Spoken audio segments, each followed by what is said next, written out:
So tonight, what we're talking about is fear. Yeah.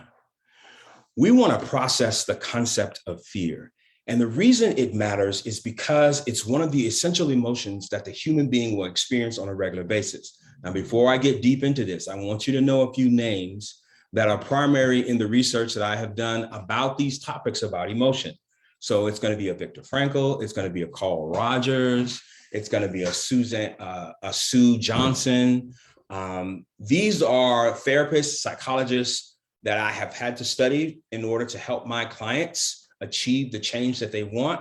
And through studying for my clients, I have encountered information I'm sharing tonight. So I don't want it to sound like this is my stuff. It's not. There are psychologists that have been studying this for years. John Bowlby, who did attachment, Carl Rogers, who does humanistic, Viktor Frankl, who does existential, and Sue Johnson, who does emotionally focused. These people who I've been studying to help my clients are who helped me prepare for tonight. They are essential psychologists in the history of therapy. And if you've got a time to check them out, I encourage you to do that. So I don't want this to sound like I'm the expert here. I am not the expert. I'm simply gaining from their expertise. Tonight, we're talking about emotions.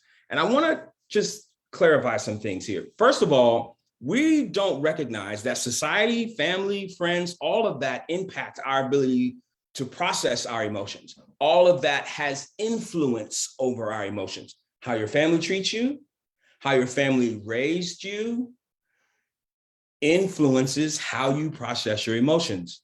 Boys don't cry. Ever heard that? That influences how you process your emotions. Girls, it's okay to cry. It influences how you process your emotions. So I want you to be clear about something. Your emotions are more influenced by your surroundings or your environment than your personal perception of them. Okay, you missed that. I know you missed it.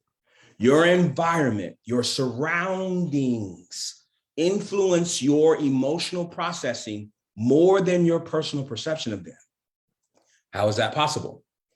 Because, and you're going to hear me say this a lot, it took relationship. Hear this. It took relationship and collaboration to create you. It took relationship and collaboration for you to take your first breath.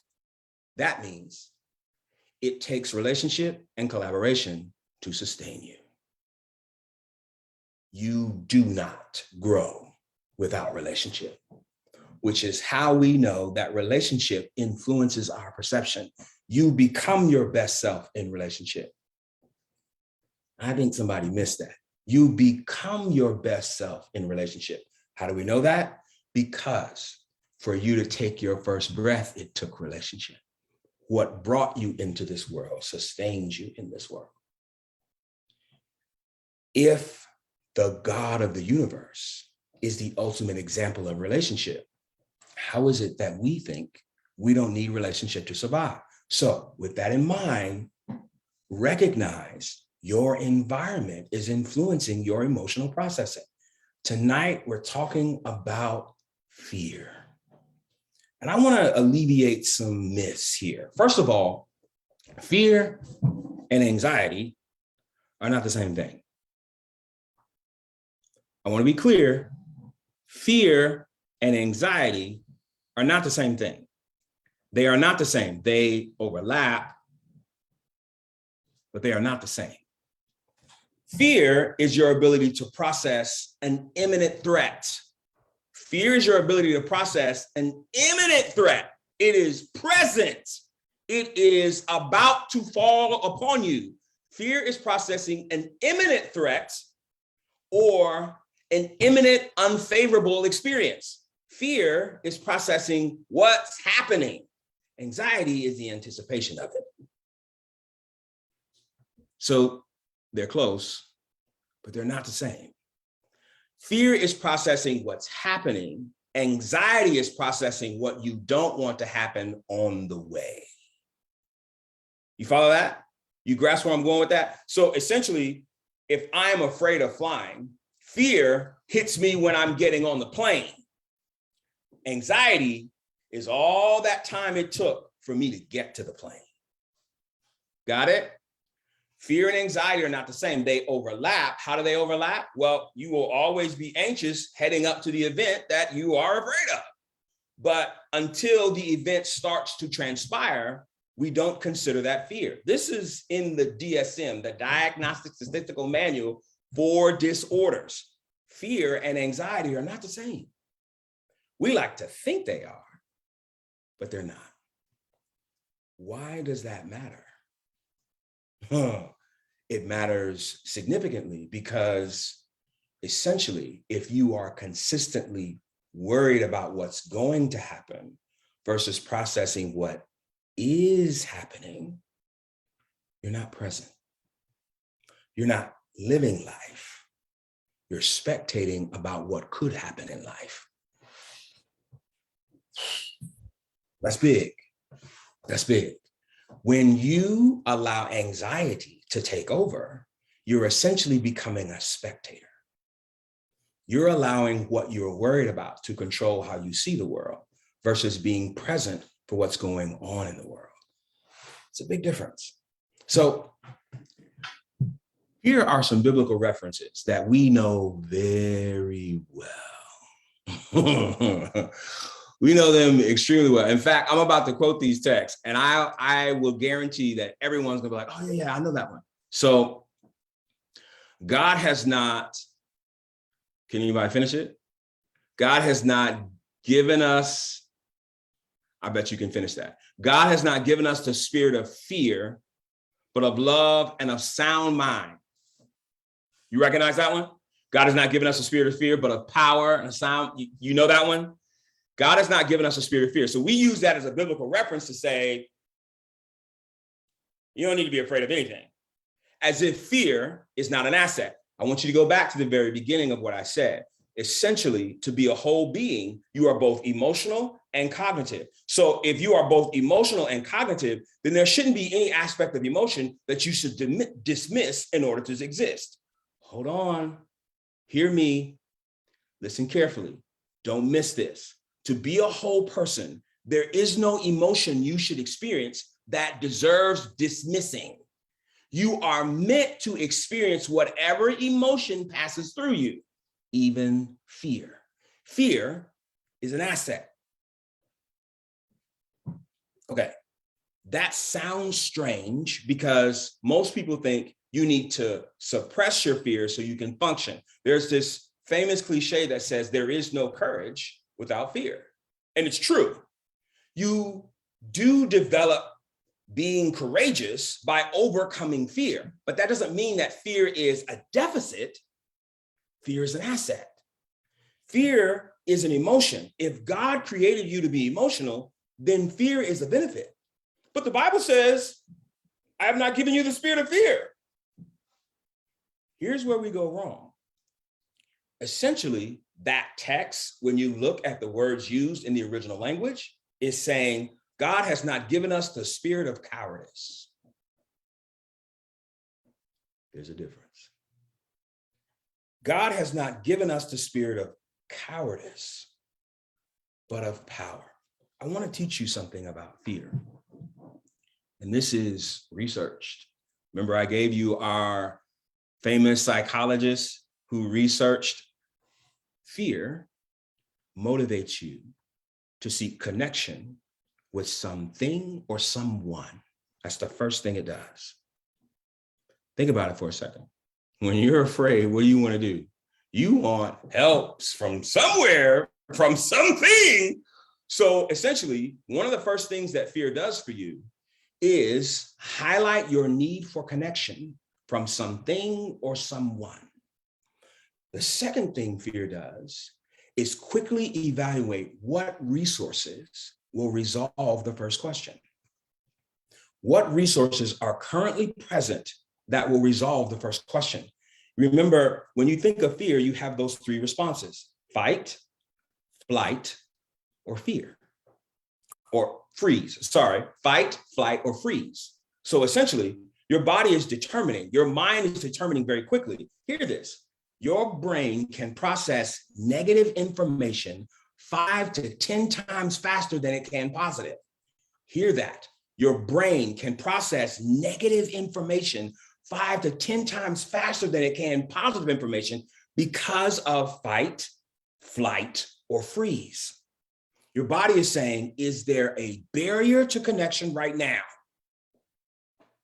Is it close? Can I get to it? Flight. Freeze.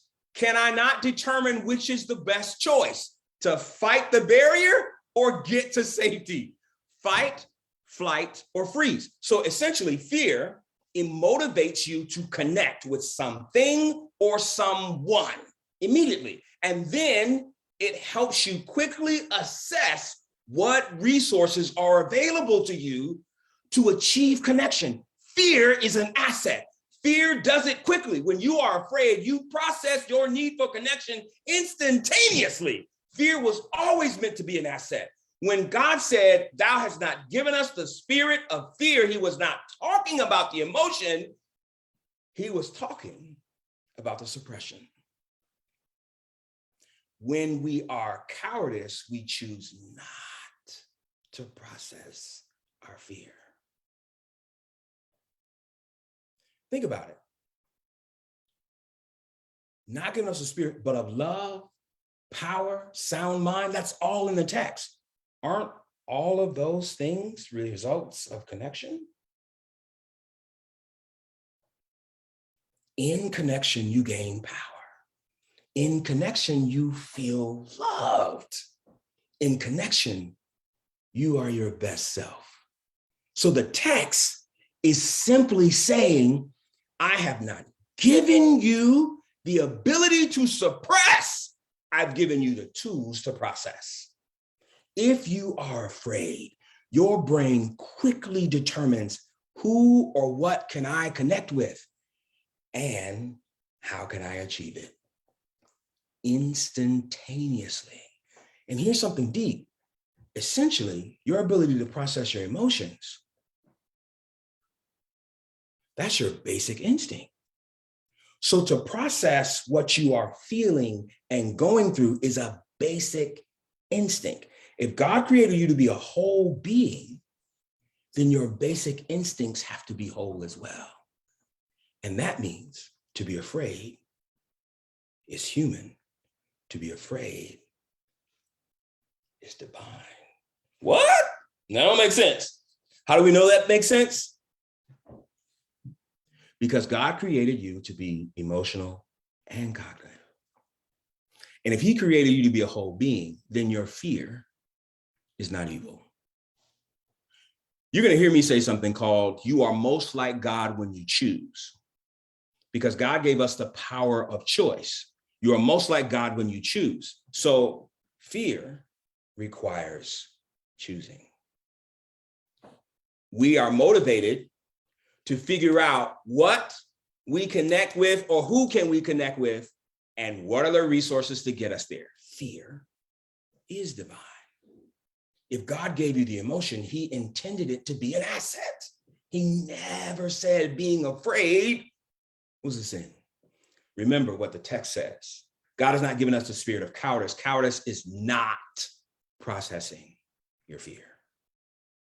So the text is simply saying, I have not given you the ability to give up, but I've given you a sound mind. I've given you power and love. Connection is essential in every single aspect of life. Okay, so what about anxiety? Because we said they were two different things. What about anxiety? So anxiety is another one that's really popular. I believe it's Philippians 4:6. Rather than be anxious for nothing, and in prayer and supplications, make your requests known unto God. Be anxious for nothing. So again, as Christians, we hear this text and go, okay, so you're not supposed to be anxious. Remember, your emotions were divinely given to you. What you feel was given to you by God. Your emotions were divinely created. So that would suggest that if I feel anxious, there is an asset to anxiety.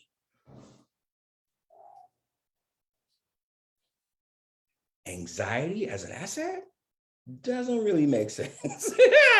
So the DSM, which I referenced earlier, lists a variety of disorders associated with anxiety. But here's something interesting you ought to know about a disorder. This is essential. Disorders only exist, forgive me, I have braces. Disorders only exist if it interrupts your ability to function. Okay, hear this, because this is where a lot of people get a little carried away with self-diagnosis. Yes, so I wrestle with anxiety on a regular basis. So yeah, I've been told that I have. See that? Have you've been in those conversations where people just tell you all these diagnoses that they have? They ain't seen a professional one. So they just assume that because they feel a sense of anxiety, that they have a problem with anxiety. They assume that because they're struggling with a particular issue, that they have a disorder. Remember, disorders interrupt your ability to function, not trouble your ability to function. Come on now. There's a difference between being troubled in life and being hindered in life. So if you're having a bad day and you are worried about how things are going to play out for the rest of the day, because you got up this morning. Great example. You got up this morning and you were late because your alarm clock didn't go off like it was supposed to. So now you're late. Okay, so you start to develop this sense of anxiety about the fact that I'm late because I got up late. So then you rush and start getting ready for work or wherever you need to go, and you rush out the house. Well, when you rush out the house, you're already late. So, if you live in a city like Atlanta, like where I live, well, there is what? Traffic. Oh my God, traffic. Okay, I need a moment. Traffic drives me crazy. So if you're running late, guess what? Traffic is going to be a problem. So now you are anxious about being late. Now you're developing more anxiety about being in traffic, which will pretty much guarantee you're going to be late. Now you're sitting in traffic trying to process what I should do because I'm going to be late. The anxiety is building. It's growing. So now that, you get to wherever it is you need to be, work, the event, whatever the situation is, you get there. Once you get there, you can't find anybody that you were supposed to meet with. Your supervisor is not anywhere to be seen if you're at work, or whoever friends you were meeting at this event, you have no idea where they are. When you can't get reception for where you are because you're trying to call and your phone keeps dropping the call. So now you've got anxiety from being late. You've got anxiety about being in traffic. You've got anxiety about things not working out to where you want it to. So essentially, you're having a troubling day. Do you have a disorder? Is that a disorder because you have anxiety about this experience? Has it interrupted your ability to function? Well, then what is interrupting my ability to function? Because it interrupted my ability to get to work. It interrupted my ability to be on time. It interrupted my ability to meet my goals. In that disorder, interruption in your ability to function means you are not capable of processing a thought and maintaining a routine. Disruption to the level of disorder means you're not able to maintain a thought or complete your regular routines. This is the disruption we're talking about. So did you actually get out of bed and get ready and actually leave the house? Yes, you did. Did you have some trouble in traffic but continued forward? Yes, you did. Did you get to your destination and have some trouble achieving what you wanted to but kept pressing? Yes, you did. So essentially, you're functioning. The reason I bring this up is because we assume that because we have anxiety, we have a problem with fear. But here's the difference. Not only is anxiety the anticipation of an unfavorable event, it's also the anticipation of an undesirable event. And I'm not playing semantic games. What I mean by that is you develop anxiety about the fact that you are running late to work, but you're not afraid of work. That's undesirable experiences no one wants to feel. So yeah, can you develop a sense of anxiety about something you don't want to happen? Sure, but does that mean you're afraid of it? No. It just means you would rather not experience it. So you can develop anxiety, which is anticipation for an undesirable experience. But that's not fear. Fear is processing in the moment. Anxiety is the anticipation of the moment. So remember our text. Be anxious for nothing. Make your prayers known to God. Be anxious for nothing. So we've already defined that anxiety is anticipation. I'll give you an odd text. Put not up thought for tomorrow, for sufficient unto the day are the evils thereof. We're talking about the same thing. Essentially, here's the problem. We assume that anxiety is bad and we need to dismiss it. But here's what's unique about anxiety. It's a resource check. Remember, your emotions are divine. So if anxiety is a legitimate emotion and anxiety is something you feel, what is God telling you in anxiety? He's asking you to check your resources. Remember, fear says, I need connection with someone or something. And what are the resources that will help me achieve that? Anxiety says, let me check my resources so I am prepared for the undesirable. You feel anxiety. This is profound. If your emotions were God-given, then the Holy Spirit is present in your emotions. When you have a sense of anxiety, you can trust it's the Holy Spirit saying, do you have the tools you need for where you're going? That's the only request he's making. Anxiety hits you with the Spirit simply asking one question. This is how fear and anxiety overlap. Do you have what you need for what you are about to face?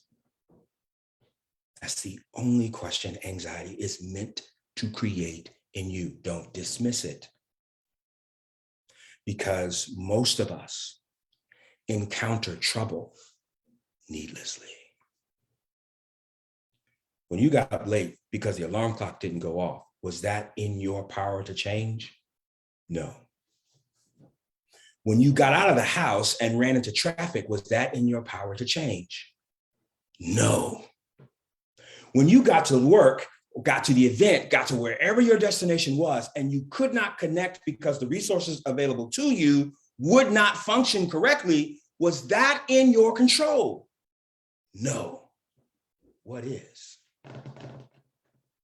How you process the moment. What resources do you have to process the moment? Well, let's go back. Remember, you are both cognitive and emotional. And that was God-given. So you can think, what are my options? You can feel, hear me, you can feel what is appropriate. Being cognitive and emotional creates balance. That balance gives us the ability to be authentic. When your emotions and cognition work together, you create authenticity. This not only is right, it feels right. So, fear teaches us to connect and evaluate our resources. Anxiety teaches us to prepare ourselves for where we're going. Your emotions, they're an asset. And the Bible doesn't disagree with this. The Bible supports it.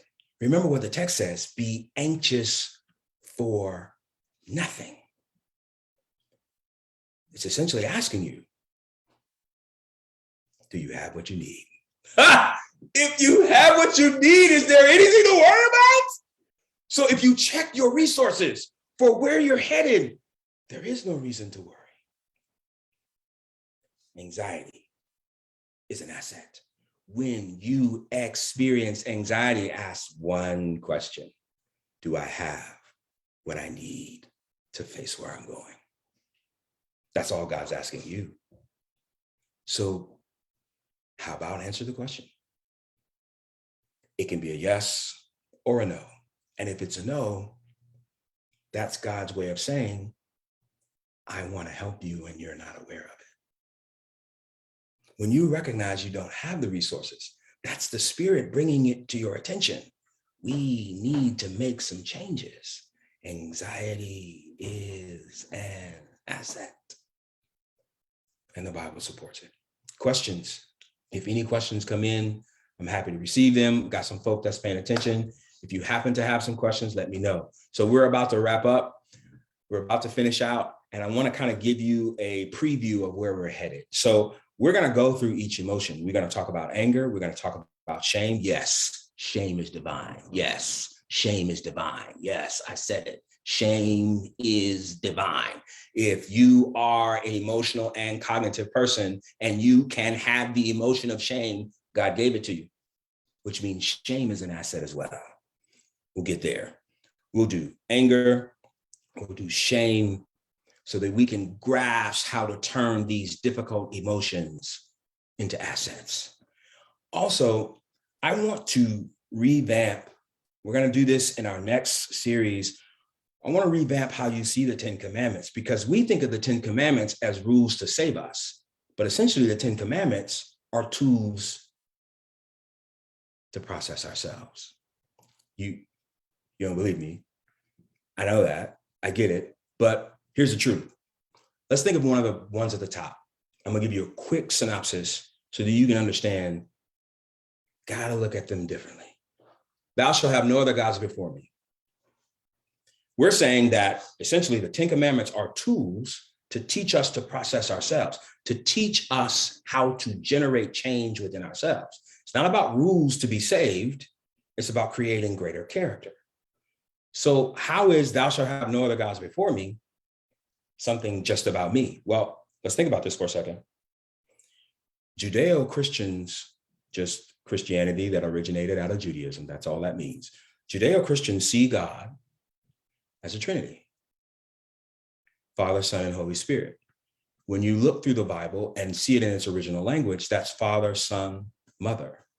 Holy Spirit often has a female gender associated with it in its original language. So here's something interesting to notice. The Trinity is in the ultimate relationship. So if it requires relationship to be God, and he says, thou shalt have no other gods before me, then he's essentially saying there should be nothing in your life that doesn't have relationship. Oh, wow, you weren't ready. You weren't ready. So thou shalt have no other gods before me was essentially God saying there should be nothing in your life that is not processed through relationship, because I am relationship. So when I say have no other gods, I'm saying there should be nothing that blocks our relationship. We're going to travel through each one because each one has tools for us to process self. We got a question.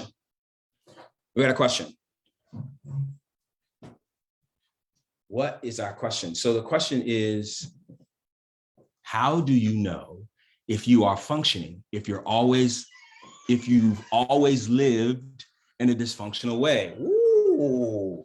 How do you know if you're functioning if you consistently live dysfunctional?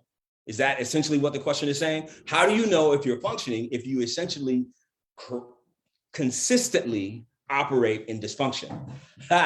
Here's something fascinating. Okay, so function and dysfunction. That's another societal description of how we process.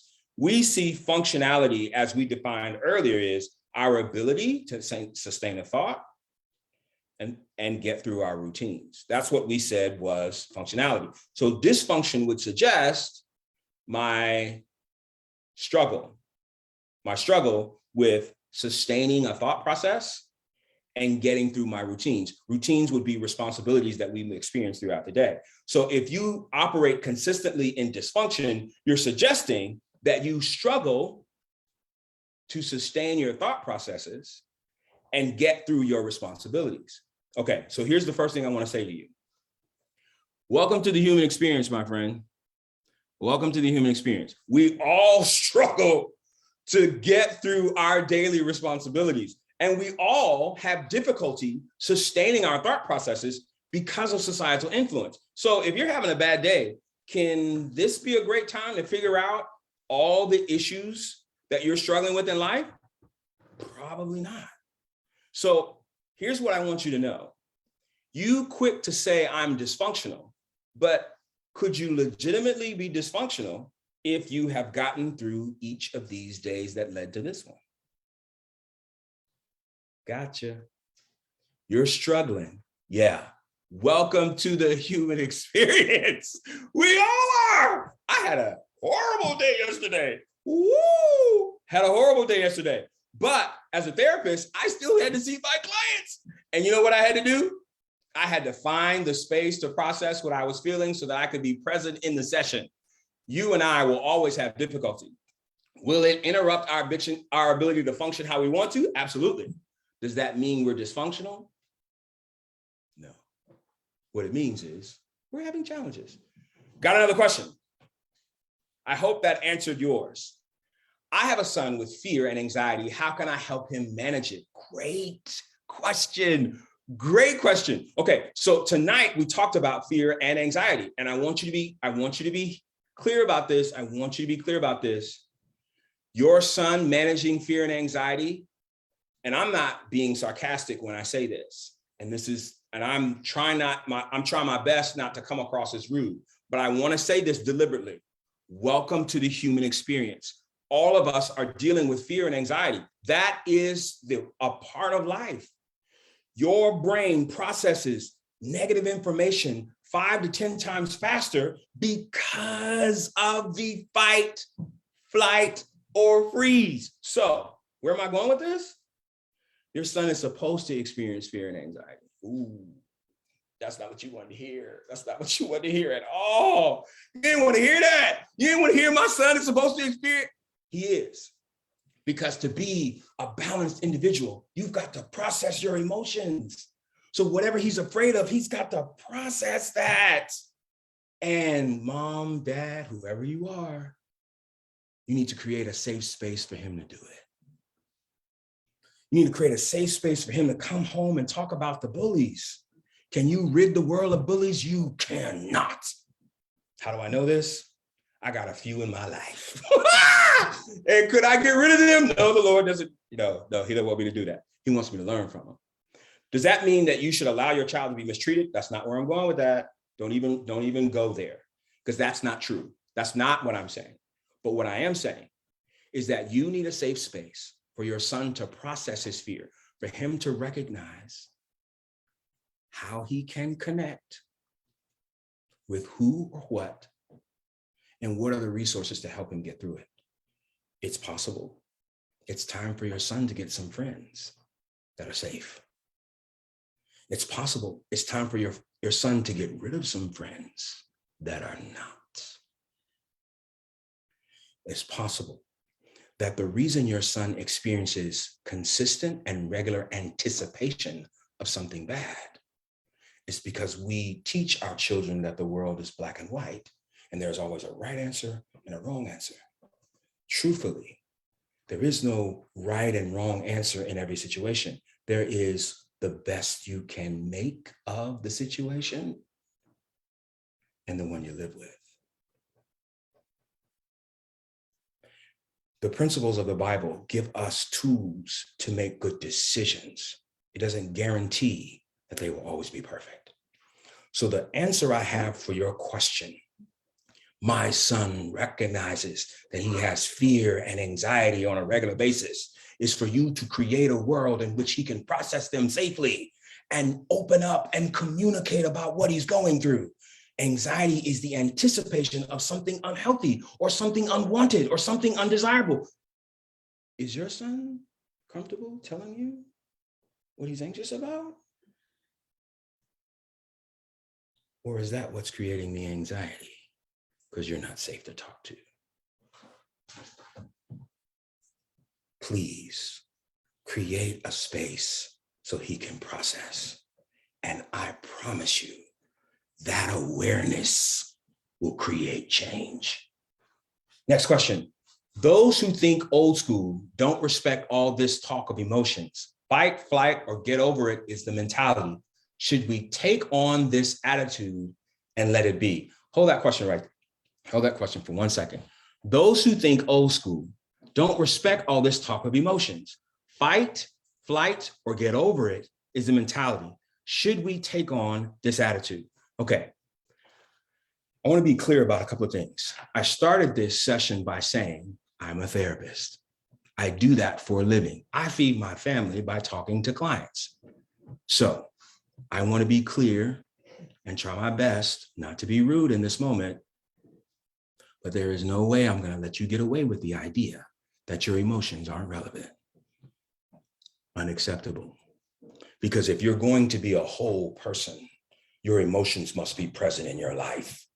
And the idea that you must dismiss them suggests that God made a mistake. And if you really are the old school person you think you are, there's no way you think God made a mistake. So your emotions are relevant. They are beneficial, and they are given to you by God to help you get through life, not make it difficult to get through life. Remember what we talk about tonight, our first emotion, fear. Fear motivates connection. Just like the parent that asked about their son, they're essentially witnessing a child reaching for connection. Emotions matter. I don't care how old your school is, your emotions matter.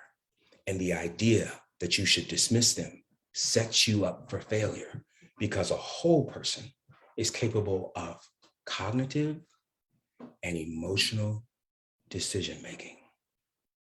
So I encourage you not to dismiss your emotions. I encourage you, I implore you, process them. Find a safe place to process them, because if you don't, they will process you. Question.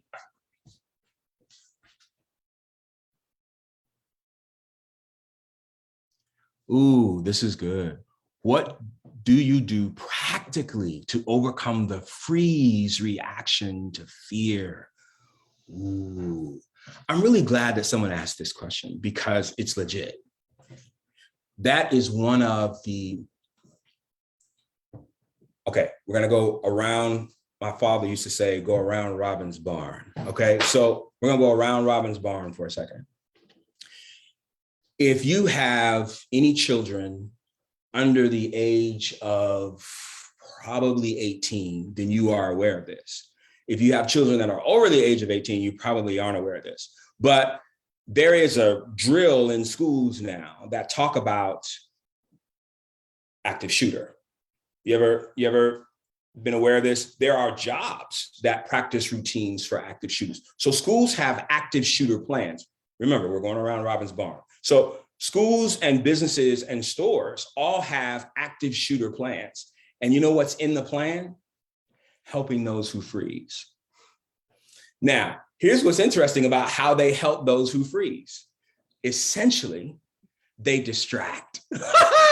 Can you believe that? They distract. So the key to helping someone freeze is to distract them from the imminent threat. So your question is, how do you practically get over the freeze complex? Here's what's weird about it. The trick to practically managing freezing is to distract. Simply turn your head. Simply smell, sniff, tug your ear, move your feet, scratch your chest, tickle your ears, pick your nose. Distraction creates reprocessing. So if you freeze, the only option you have to worry about is generating distraction. So here's a practical response to that statement. If I wasn't frozen, I could distract myself. Yeah, that makes perfect sense. Here's the other thing that you are underestimating. The brain, eyes, ears, nose, never stop processing. So you feel frozen, but you're not actually frozen. Your brain is still processing. So just pick which one you want to focus on. You want to focus on what you're smelling. You want to focus on what you're hearing. You want to focus on what you're seeing. You want to focus on the taste in your mouth that, you really felt like that was a bad lunch choice. All of it, distraction. And when you create distraction, you generate reprocessing. It's been my son and I pretty much his whole life. I'm his safe person to talk to and connect with.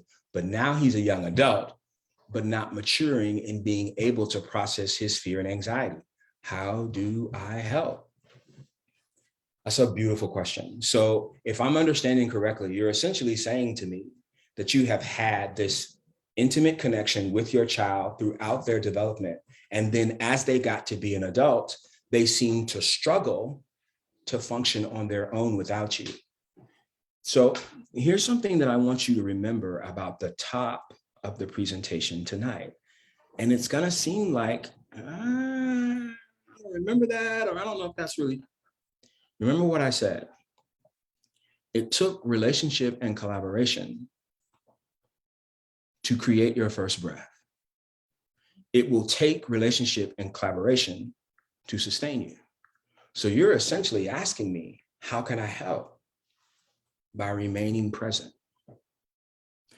You become your best self in relationship, not outside of it. I suspect, and I could be wrong, but I suspect that the under or the subtext of your question is, how can I help my child be self-sufficient in processing emotions? And what I'm suggesting to you is that relationship is how you become your best self. If you learn to process emotions in isolation, then you only have your own perception to know if you're on the right track.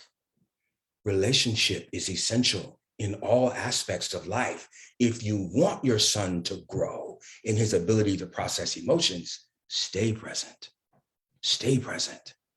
Require accountability. Require he think through his decision-making. Require he explain how that was a good idea. Require he admit how it truly made him feel to make particular choices. And as he develops awareness, he generates change. There is no change without awareness. Hear me. There is no change without awareness. If you don't have awareness, you don't even know change took place. You don't even know how to figure out what to change. Without awareness, there is no change. And without awareness, you can't tell change has transpired. So be present and help him develop awareness about his decision-making so he can generate change. Hope that helps you. I think there's a lot of subtext in your question.